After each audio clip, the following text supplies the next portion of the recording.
The moment we are born, the neurons get activated and start learning important things. So I just go from stage wise to stage wise. The moment we are born, every neuron captures information. It goes on learning. So every neuron gets activated. More and more neurons get activated. As we grow elder, the logical aspects come into picture. And we say, why this? Why not this? Why this? Why to study this? Why to go there? I love this. I don't love this. So the bifurcation happens. And there are some neurons which don't study and go ahead. So every day, 10,000 neurons die because we are not progressing. And every day, incoming neurons is 10,000. So as the days progresses, 20,000 neurons die. Incoming is 10,000. Outgoing is 20. After some days, as we go, as we progress, and if we don't activate our brains, 30,000 neurons die. And the process carries on, but only incoming is constant 10,000.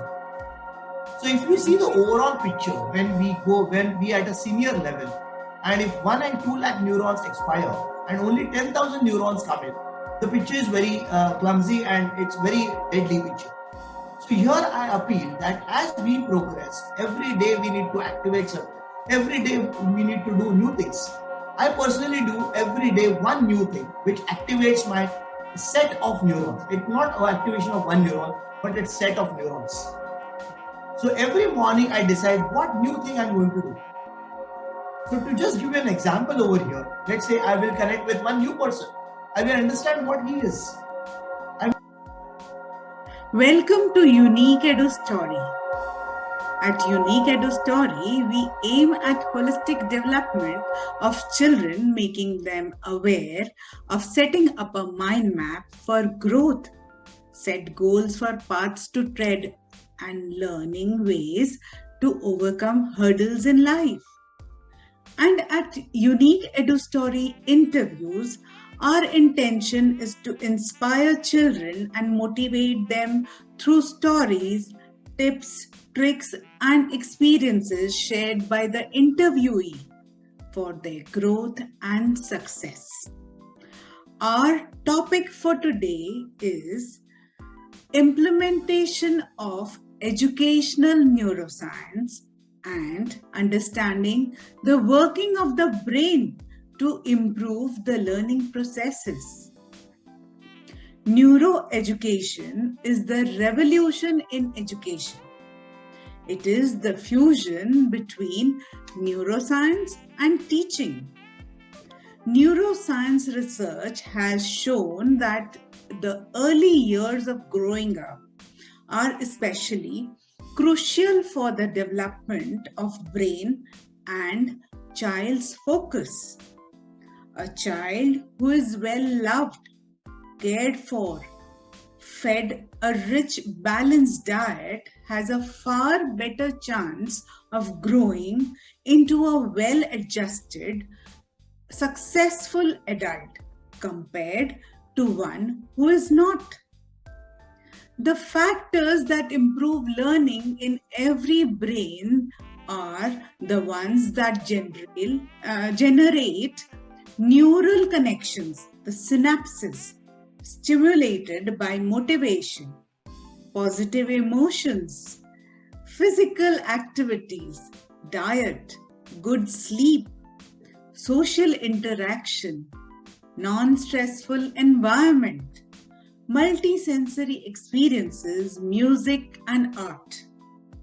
We have here with us today Dr. Sushant Mysorekar, a cognitive and neuroscience expert who has gamified the learning process and has mentored kids to achieve world records. BrainRhyme is an organization to provide training and assistance to students, professionals, senior citizens on how neuroscience plays a role in cognitive development, improving their individual skills and abilities by using tested tools and techniques and systems. Founder Dr. Sushant Mysorekar has 25-year plus career in the field of cognitive development, memory, and neuroscience. Author of 2 books, 2 copyright systems titled under his name. He has mentored and coached 30 world record holders, coached more than 1 lakh national and international memory athletes, and assisted students and professionals in innovation, research, and national and international levels. He has published research papers and copyrights and endless achievements. Brainrhyme runs radio station with listeners more than 30 countries and established innovation clubs in school, colleges, universities, and institutions too. Welcome, Dr. Sushant Mysorekar. Your achievements are endless, and if I keep going, it would be like a long list. So, can we start with the questions now? Sure. How does knowledge of neuroscience help a child's development? The cells in the neurons, cells in the brain are so active and so proactive in nature that they want to connect with each other and have a communication network. So in a child, the communication, when he gathers some knowledge, the cells communicate with each other and they get more and more learning and knowledge. This helps the child to communicate properly, understand the subject, put it in the forward, store in the memory, and then recall at the right time. So if a proper knowledge is being given, it can enhance in a network of cells. Oh, wow. And our neurons have the capability to invent something new. So how can we plant the seed of innovation or be creatively innovate? Wonderful question, Madhuji. The seed of innovation is planted every moment at each one of us. We just need to nurture that seed, put water to it, and grab the opportunities. Every moment is an opportunity. So when a child learns certain new things, he questions himself why it is happening, what is that? So the WH questions gives us a spark to communicate with the neuron as to why it has to be done, how it has to be done. So the seed to grow into the plant, it has to be nurtured in a proper way, so that innovation can happen at every moment. Is it that can you just give some examples? Sure. So let's say when we plow the seed, we have to nurture it. If we plow the mango seed, the mangoes will come. So you need to understand what thinking process you are doing, what creative abilities and skills you are nurturing within the child. So the way you communicate with the child, the positive, the flow which goes on, that brings a spark in the child. And the more you ask questions, the more you answer them those questions, that enlightens them with certain new ideas. And ideas build up inventions build up innovations. Oh, nice. So the point is that we must keep asking questions and make the child curious. Yes. Okay. Can any student create a record? And how do you identify students to achieve world records? Okay, wonderful question. Now, in Brainrhyme, we see to it that every child is a genius. So a genius child has the ability to create new things.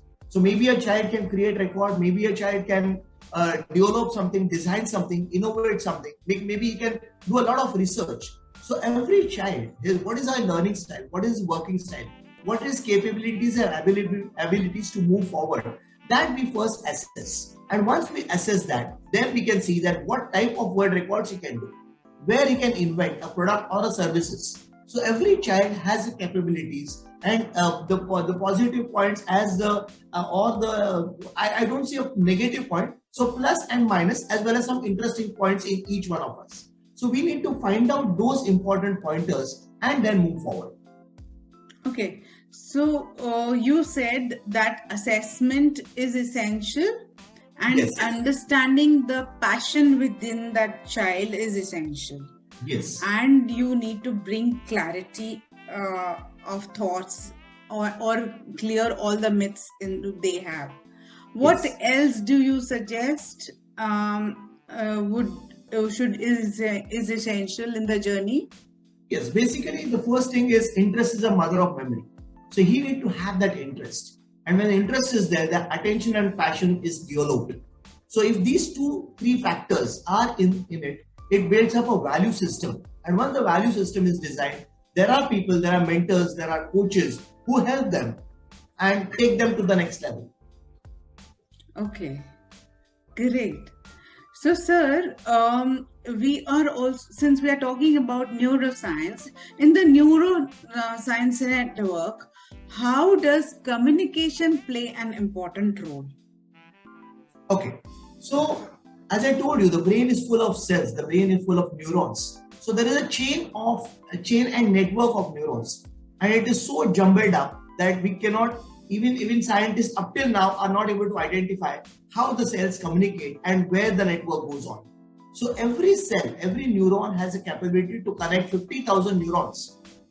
So to prove this, I just give you one example. Let's say you have traveled to Delhi or maybe to US in last few months. And if I ask you one question about just I put up the word Delhi, and when you recall Delhi, I have been in this restaurant, I have met this person, I have visited a museum.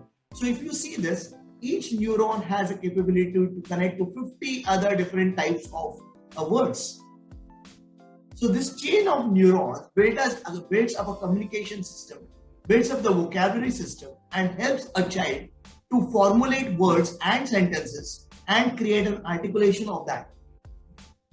Wow.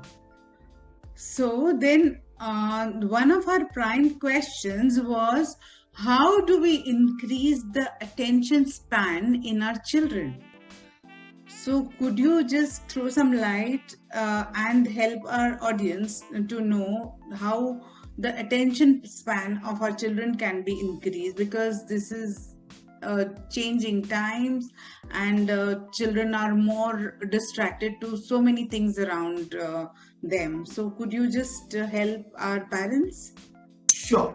This is a wonderful question, and most of the parents have this question. My child is not attentive. When he is in mobile, he is so attentive, but when it comes to studies, he is not attentive. Now, what are the things which are required for attention? There are two ingredients which are required for attention. One is consciousness, and the second is awareness. When this conscious awareness comes into picture, the child can be attentive. Here I would like to teach one technique to the parents so that they can help their children to be more attentive. Now when I say conscious and awareness, these two things has to be in place. So when a child sits for study, he needs to aware that my surrounding there might be disturbance. There are so many things around this in the surrounding. That's called as a peripheral vision. So when as a student I am looking at the book, I can also see lot many things. So that's the awareness which he has to have. Second thing is the consciousness. Consciousness is with the book I am studying that is going to help me in my examinations. I need to read the book. I need to pay attention to what I am reading, and I need to grasp that information so that I can reproduce in the examination. So we need to create a mule around us, an environment around us, wherein the peripheral part can be ignored. We cannot eliminate that, but can be ignored, and conscious awareness of study can take place. So what I do, a simple exercise, I see a yellow light coming from the top. And as yellow light guards me around, it may be a circle, it may be a square, it may be a cabin. So each one of us decide whatever you want. I decide that I want a cabin. So I sit inside that cabin, and it's a protective cabin with a hard glassware wherein I can see outside, but outsiders cannot see me. And when I sit in that cabin and I study, it really helps me to concentrate, and with pure conscious awareness, I can study very well. Wow, this is a wonderful technique. It would really help us to bring all our concentration and focus while studying. Wow. But one more point I would like to add. Yes, I'm able to hear the sound from outside, but I'm not able to listen to the sound because my listening concentration is completely on my book. okay, nice. So you have to just train your brain. Great. Yes. How is being self-aware more important? And can this be done by students? Yes, definitely it's been done. Self-awareness is a part wherein we as a member, let's say I ask you, what is your name? Or who are you? So your answer will be, I am Madhu. Yeah.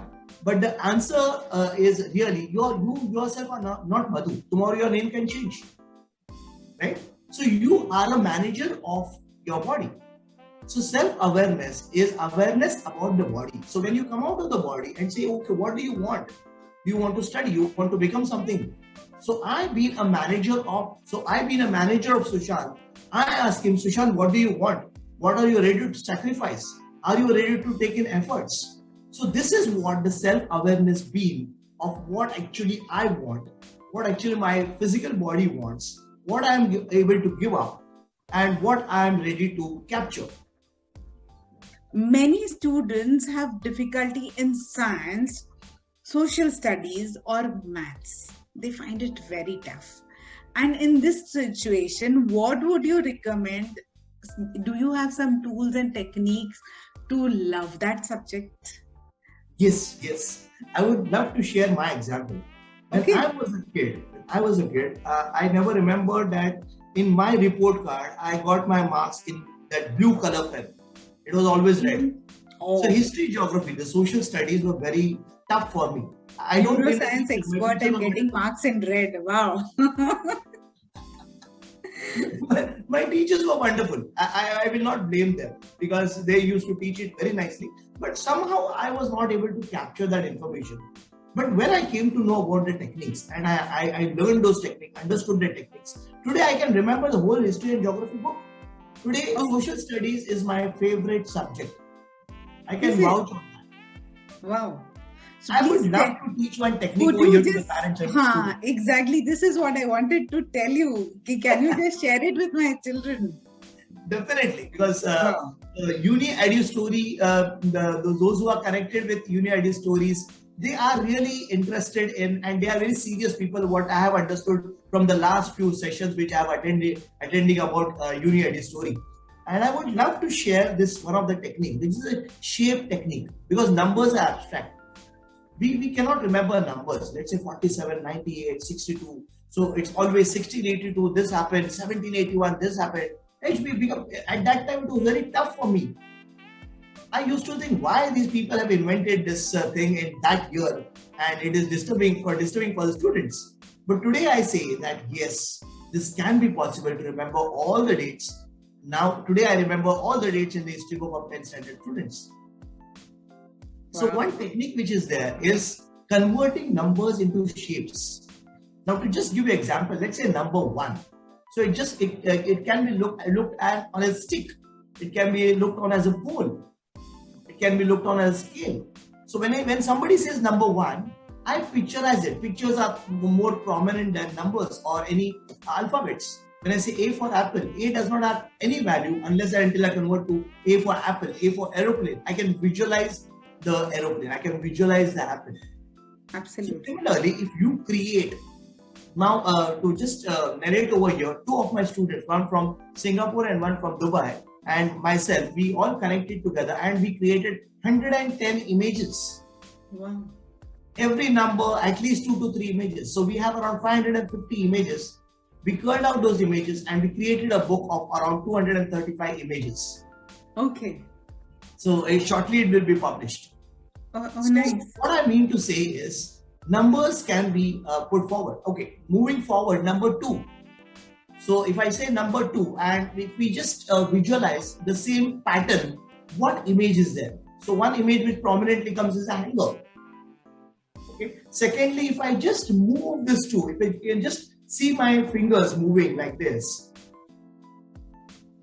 So 2 can, if you see prominently, it looks like a swan. Yeah, a swan. When I say 2, your swan will come into the image will come. So basically you're trying to visualize that number or anything connected to your whatever you wish to remember. So you just need to picturize that. Visualization is the technique. Okay. Nice. Go in a logical pattern. 3 is like this. Can we do 3, change it to 45 degrees? You will see it in terms of mountain. Yeah. Yes. Absolutely. So this is a basic rule of understanding and making it very simple, because our brain captures images faster than numbers, words. That's why we all like stories. Absolutely. So all our intelligences need to be captured, like the visualization, even hearing, audio, all these skills need to activate your 5 senses.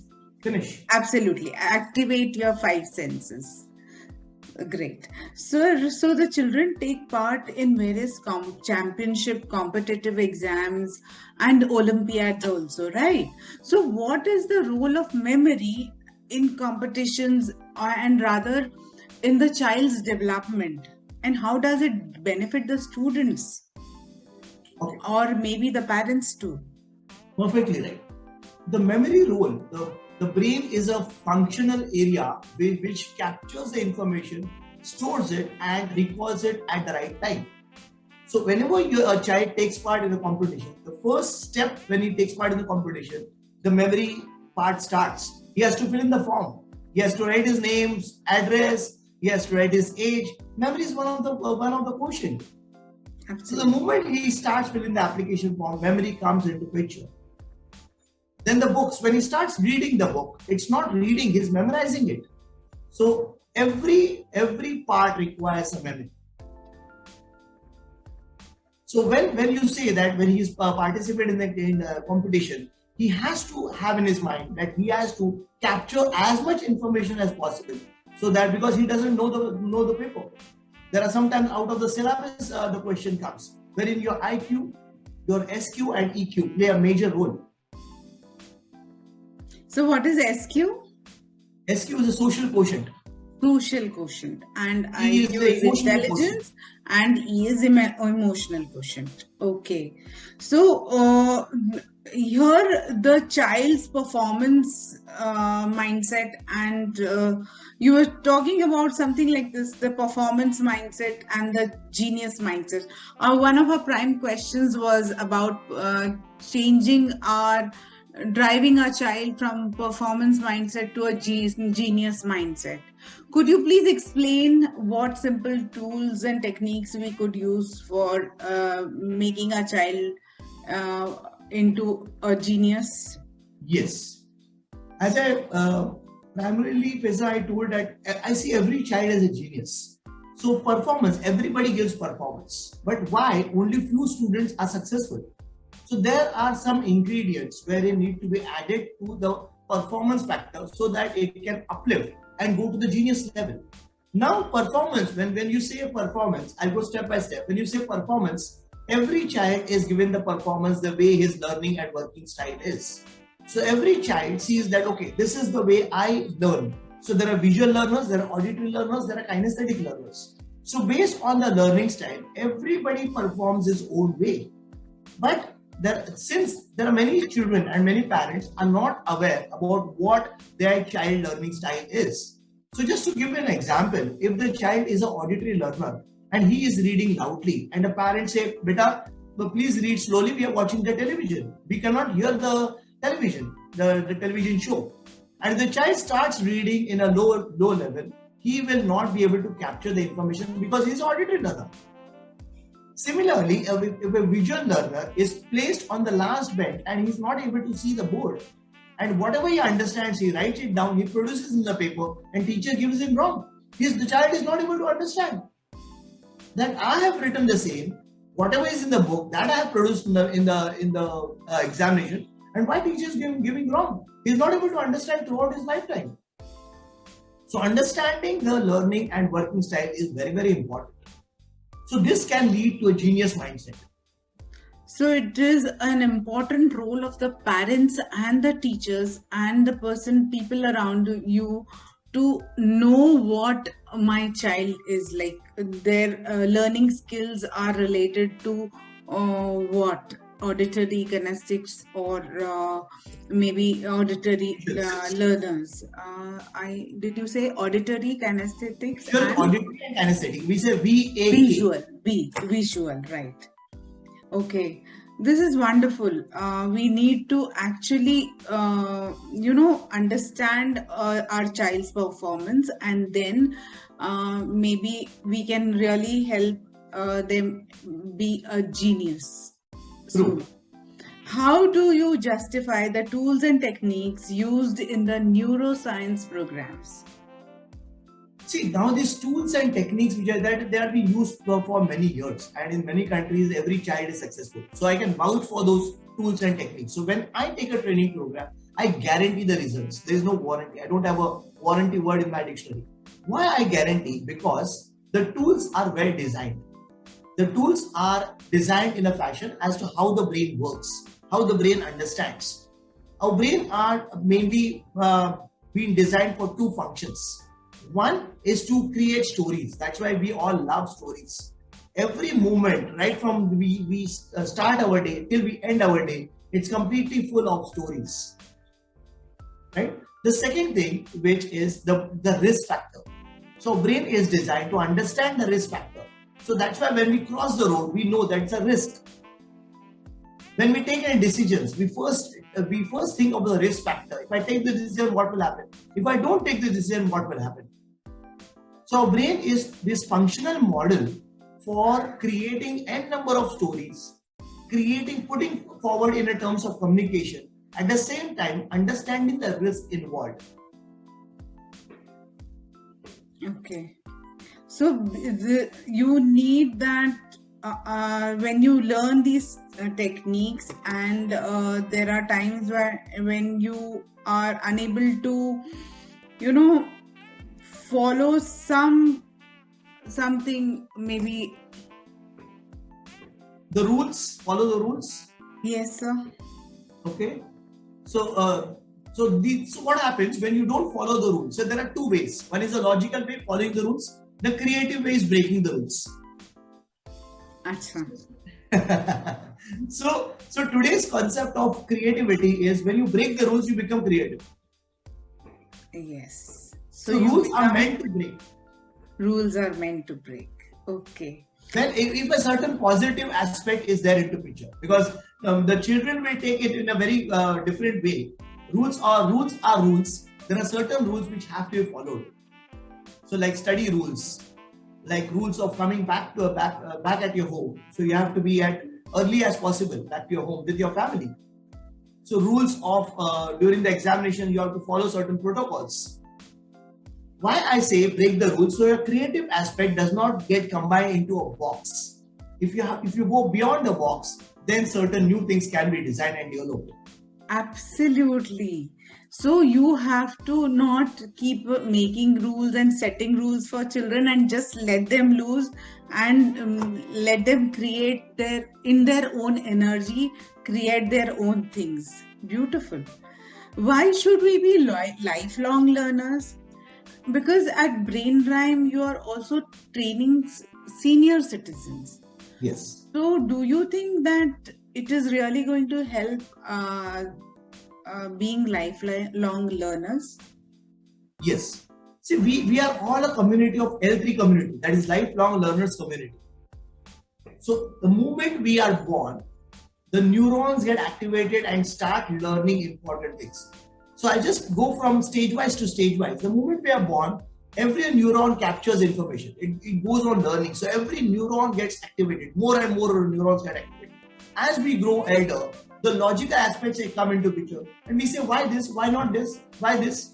Why to study this? Why to go there? I love this. I don't love this. So the bifurcation happens. And there are some neurons which don't study and go ahead.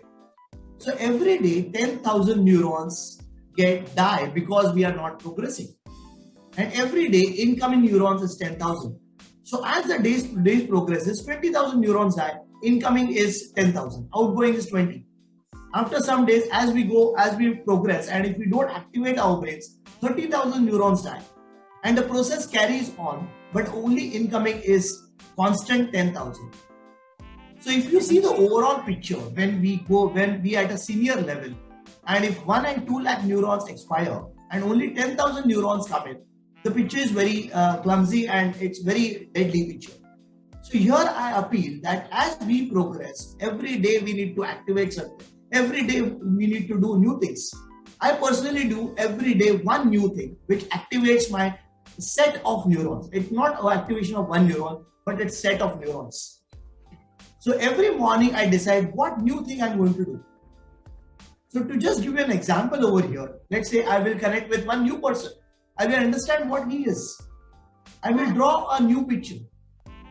I will learn something new. I will watch one YouTube video which will add value to me. I will visit one place which I have not visited yet. I will observe the garden which I have not done up till now. So if you start working on certain new things, your neurons get activated. And I think in the lifelong, because I have my youngest student in 92 years, and he remembers completely about what his life is all about, because every day he is working on that things, and we do a lot of fun. Life is full of fun. You have to enjoy it. Wow. So basically, even at Brain Rhyme, you are teaching students with a lot of fun activities. So people are really interested in coming to you and learning new things from you. And when things are done so beautifully, in a fun way, you tend to remember, and that is why you are able to mentor those kids to make world records. This is amazing, sir. So Brain Rhyme is maybe a organization which is doing things the fun way and achieving big results, isn't it? All my 30 students are unique students, and they have done completely different activities and 30 world records. Wow. This is amazing. And the world is changing exponentially. How do you see these children in the next 10 years? Okay, wonderful question. Now, these children, as soon as they are born, they have the technology in their hands. Because in the womb also, the mother was operating technology, and we have to face it and we have to accept it. So technology has become an ingredient or maybe in soul of what they are doing it. But the important factor is how they are using it.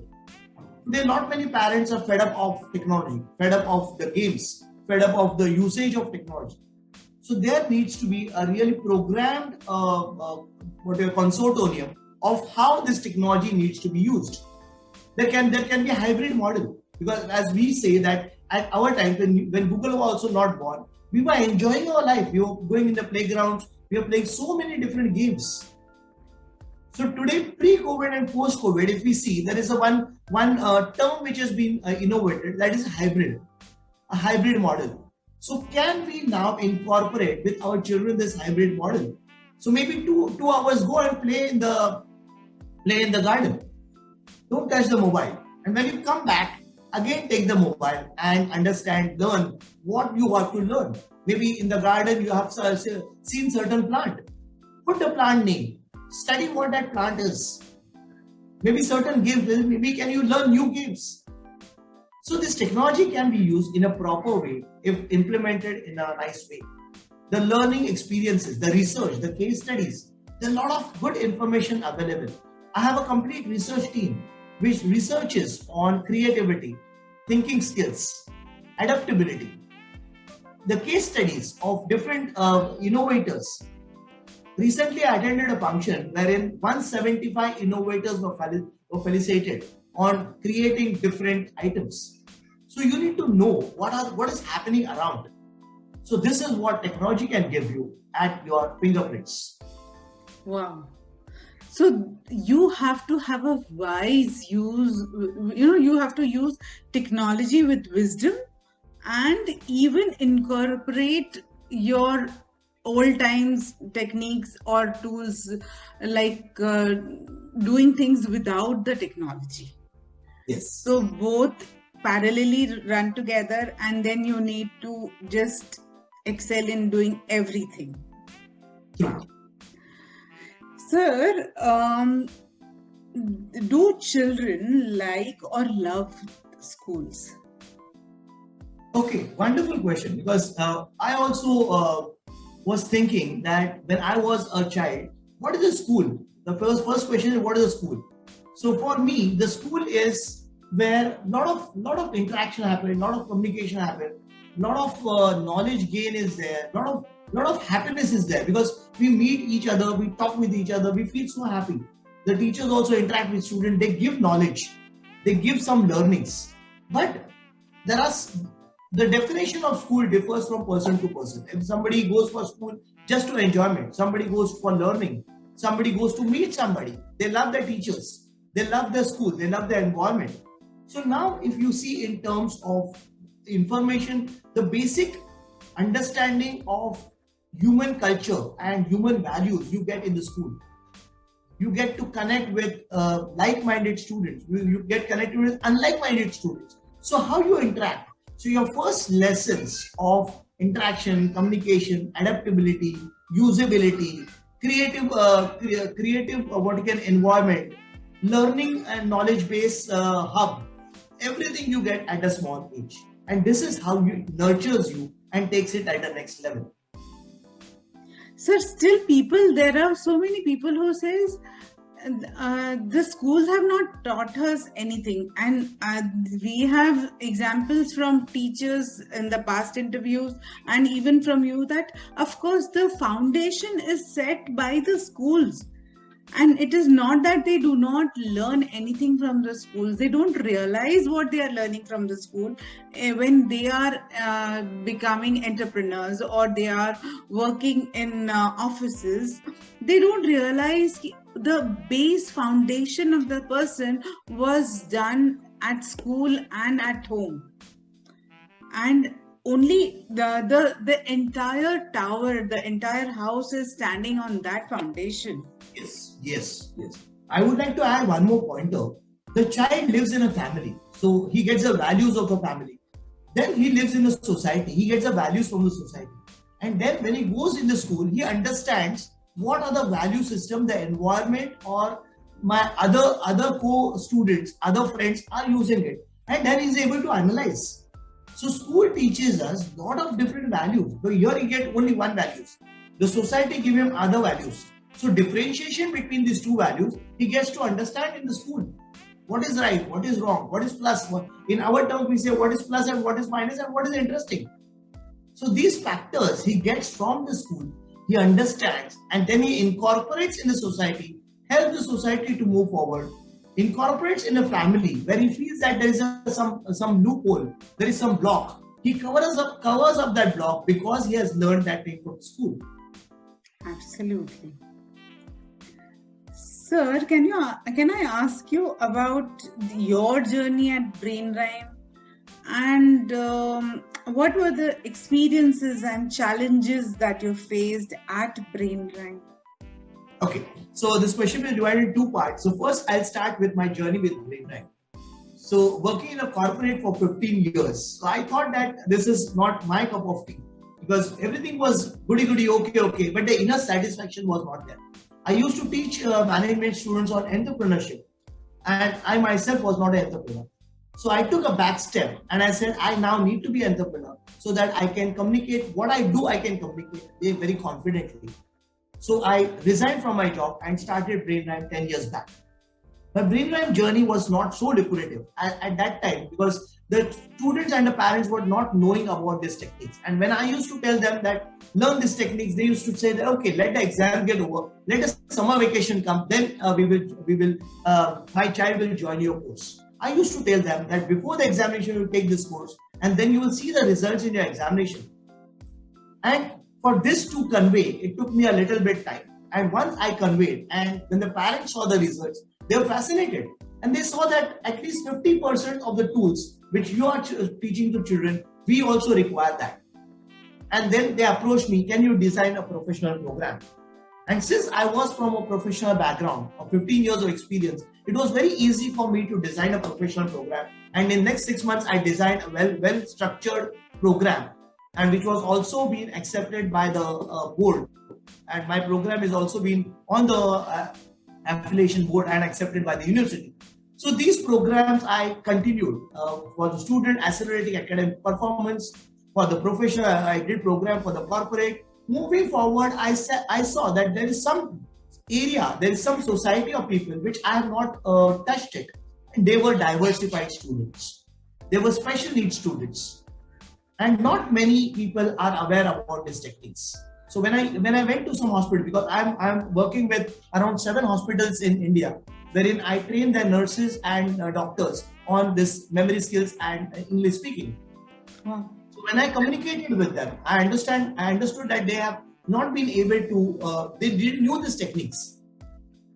And there where a picture of special needs students came into it. And I'm happy to share that I've been treating autism, multiple sclerosis, cerebral palsy, dyslexia, dysgraphia, dyscalculus, ADHD students, slow learners, learning difficulty students. I'm very happy when they see that the transformation which is happening in them, the new picture, the new look which they are using it.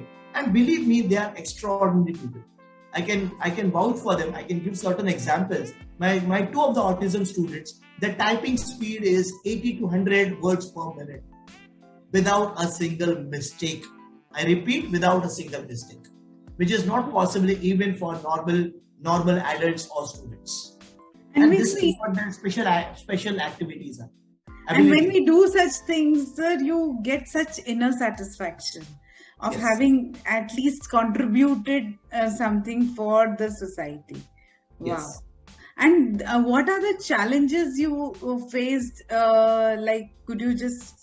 Coming to the second question, the challenges the first challenge which I faced is acceptability and adaptability to these programs. And once it accepted adaptability, there are not many things which came in. One more example I would like to share over here, the challenges which I faced. There were certain examinations which was completely different. I did not know about the examination. And one of the Navy student came to me and said that our examination is very tough. Even if one word is not there, our teacher gives us complete wrong. And we need to design this. And because see, now what happens in schools, colleges, it is not seen that every word is counted. They see that the answer is covered. You have understood the concept. But there are certain exams or certain interviews wherein you have to be very meticulous in giving those key words. So those words have to be there. So it was a challenge for me because I did not have a technique. So I understood the logic behind it and I created certain techniques for those students. And that was a very big challenge for me. And that the student who had failed for 4 times, and when he used this technique, adapted this technique, he passed with wonderful marks. And he said, sir, I'll bring you 50 more students. But unfortunately, in that period of time, I did not document those and I did not create because I was into multiple projects. So I lost that opportunity of creating a complete program for specific need, special examinations. Okay, it is never too late. You will just start that. So you have actually been into a corporate life and also you became an entrepreneur. So can you just differentiate between the two, a corporate life and an entrepreneur life? Oh, lovely question. Superb. When we say a corporate life, it has a structured way. It is there for results, right? The end point is result. Whatever you do, results count, right? So the way you think, the way you put forward the things, the way you nurture the things, the way you put in your knowledge, the way you manipulate things. There are a lot of things which are much beyond your thinking process, and you have to do it because you have to produce results. There's nothing else, only results. Results count in a corporate life. How you do it, how professionally you do it. There are organizations who do it very professionally. There are organizations who do it just for results. So what are your thought process? What are a school of thoughts?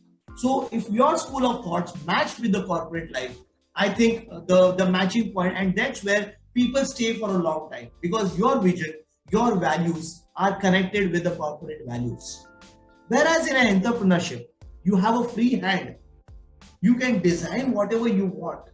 You can create your own school of thoughts, and you need to explain, you need to put forward that why my school of thoughts are different, what values it will give, what it will add value to your system, and how it is going to change your life. So every movement is a changing process. When you see that this does not work, yes, let's work on certain things. Your idea flow is continuous. I get every idea I implement. I have an idea book. I also tell my students to create idea books. I have up till now 129 ideas. So these 129 ideas, when I put forward, and maybe at that time it is not workable. So there are certain questions which come to my mind and I don't have a solution. I immediately go towards my idea book. And maybe the idea which I thought of 1 year back is today it's the right time to. Sir, how as an entrepreneur at BrainRhyme, how do you contribute doing service to the development of children? Okay. Now, it said that India in next few years we will have a lot of youth, and this youth will be running the country. So at BrainRhyme we see to it that we create leaders. So right now BrainRhyme is running 11 projects. Out of them 9 projects we have exclusive leaders who are leading the team. So we are in a process of creating leaders. Second thing, the time frame, the 9 to 6 time frame has now gone beyond our boundaries. So there is no such thing like working time. Every moment is a working time. Every moment has the idea generation. Every moment has implementation, and every moment has to have to give results. So tomorrow I see that the child, the time, there will be no time frame. There will be no certain rules. There will be new rules. There will be new such things which can come up with certain ideology of how it can be taken to the next level, and the next level, and the next level. Now, when you say that the implementation of certain factors to be done, how it needs to be done, what needs to be done, how it can be created, that can be a consortium of the complete globe. Because now after the pandemic, the globe has grown so near. Now, just to take an example, we would have not connected if COVID would have not been there, right? So COVID connected each one of us, which we would have never thought of connecting with different people. So taking that in a positive sense, going beyond boundaries and learning the skill sets and learning the tips and tricks of each and every country, because every country has something to give. So 200 plus countries, there are 200 things which I need to learn in a new way. So the adaptability and the learning what you can say flow has to be so natural that every step, when I talk with each person, I should see that I should not be judgmental or analyze the person rather than learn a new thing from it. So I have adapted in myself that whenever I meet one person, instead of wasting time on analyzing and judging, I will see to it one thing I can learn from it. So if I say that every day, if I meet one person, 365 days, in a year, I learn 365 new things, which I did not know before. Absolutely. I must incorporate that every day I meet a person, I should think what new thing I can learn from him or her. And it can be in person, it can be on YouTube, it can be on channels. It can be anywhere. Anything, yeah. But then I must incorporate those 365 learnings in my book each day. In a year, there would be 365 learnings. Amazing. Actually, when you actually document things, only then it stays. Otherwise, okay, मैंने किया था. ऐसे होता है. True. So you commit yourself. When you document, you commit yourself. You commit yourself. Okay. So that's why when I tell students, you have to write down. You're learning. It's perfectly okay to learn. But when you document, your brain captures that information. Absolutely. For technique. So I would love to have another technique. Thank you so much. Please. So I have created one technique that's United Method. It's a copyright system. And wherein I created an acronym of sub-cinema. If you remember the sub-cinema, you'll remember the technique. Okay. So S stands for story. So anything which you have to remember, you have to convert into story format. Okay. A stands for association. You have to associate.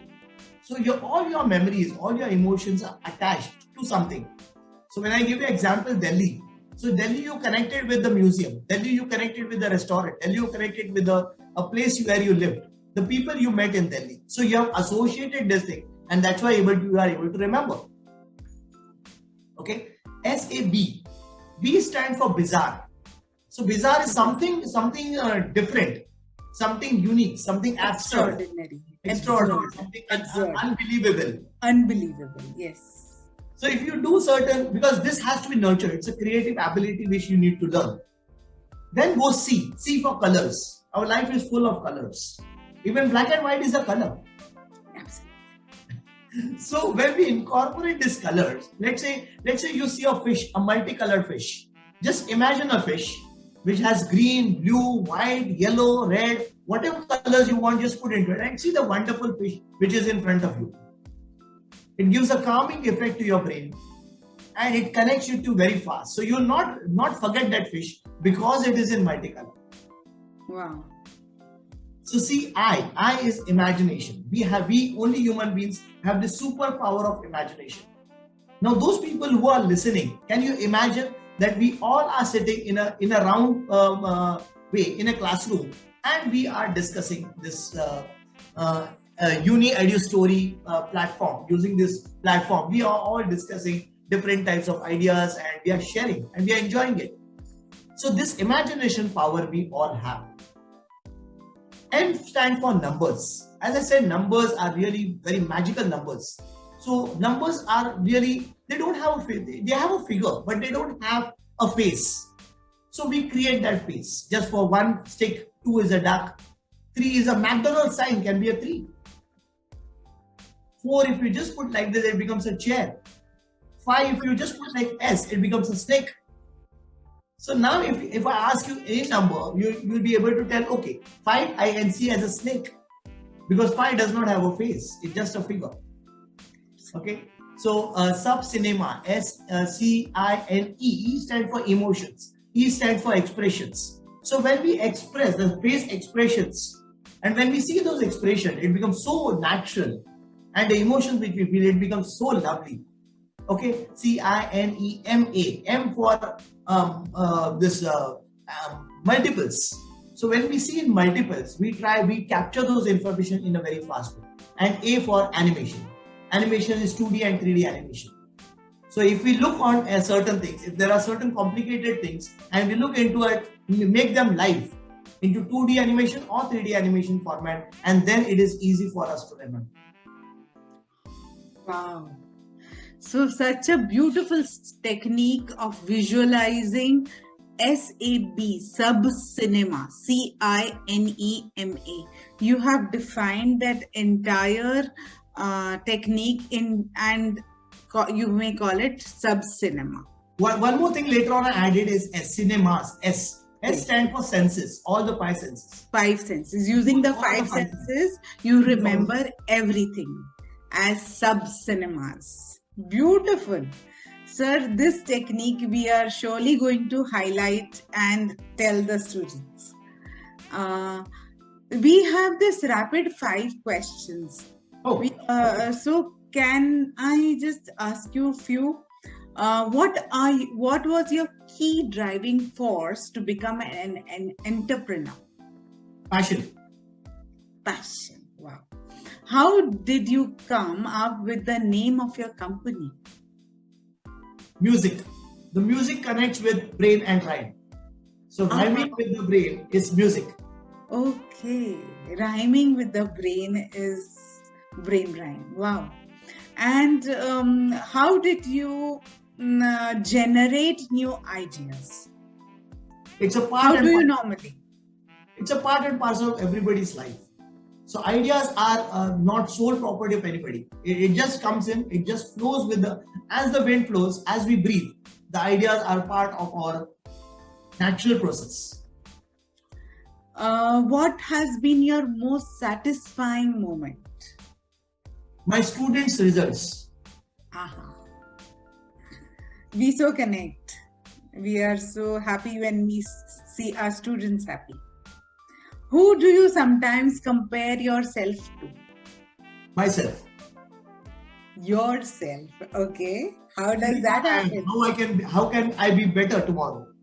Okay. So you compare yourself to your future self, who is the best self, and you just keep trying to become better. From better to best, best to outstanding. Better to best and outstanding. Amazing, sir. It was a pleasure to have you here at UniqEduStory Interviews, and you have given us such value. We would like you to come again and give more value to students. Thank you so much, sir, to join the UniqEduStory Interview.